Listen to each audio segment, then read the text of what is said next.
இதுக்கு பேர் தான் தொடப்பமா?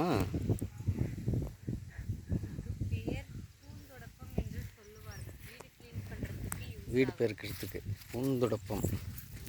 எல்லாம் மழையில் ஃபுல்லு பழுத்துட்டுக்குது. அடிக்கிற வெள்ளத்தின் காரணமாக மக்கள் போட்ட பயிரில் இப்படி நாசம் பண்ணிவிட்டது. என்ன பண்ணுவது? என்ன செய்வது? ஒன்றும் செய்ய முடியாது. விவசாயி நிலைமைதான். அதெல்லாம் ஃபுல்லு உளுந்து செடி தானே ஃபுல்லாகவே. பக்கம் பாரு இது ஆகிட்டுக்குது.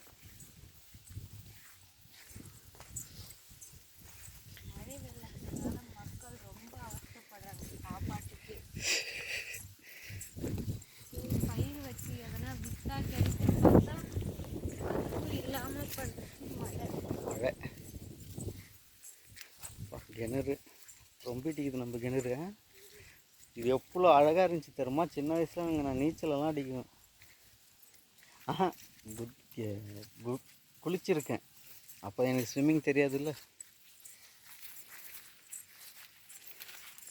துணி கட்டின்னு தான் குளிச்சிருக்கேன். என்னது காத்தடிக்குது. எல்லாம் பழுத்துட்டுக்குது. உளுந்து என்ன வச்சிருக்கா? போயிட்டு தான் பார்க்கணும். இதுதான் எங்களுடைய கொல்லி. இந்த கொல்லியில் இப்போ தான் பயிர் வச்சிருக்கு.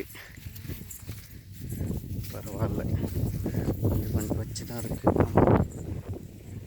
அதிகமாக வைக்கல, மழை காரணத்தினால எல்லாம் போட்டு.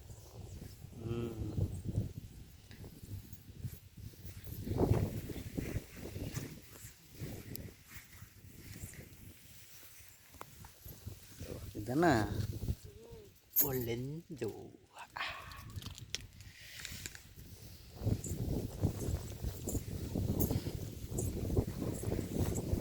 அவ்வளோ காய் பிடிக்கணும். ஏதோ ஒன்று தான் இருக்குது. இதுக்கு செலவே 5000 கிட்ட பண்ணியாச்சு.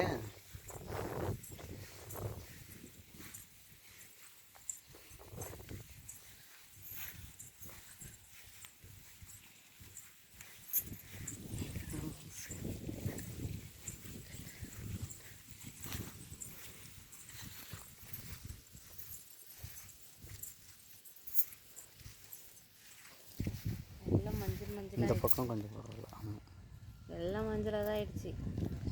இது அவ்வளோதானா? எப்போ இது பண்ணுவாங்க? அடுத்த மாதம் ஜனவரி மந்த்து. 10 தேதிக்கெல்லாம் எடுத்துடணும். இதை வந்துடுச்சா? இதா பயிர் எப்படி இருக்குதுன்னு பார்க்கணும். காஞ்சி இருந்தால் தான் தெரியும் பயிர். இப்படி இருந்தால் விலை கொஞ்சம் இதுவாக போகும்.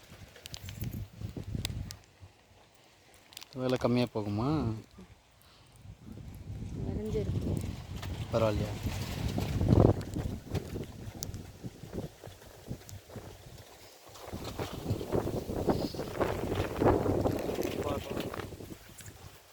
போட்ட காசு வருதான்னு தெரில.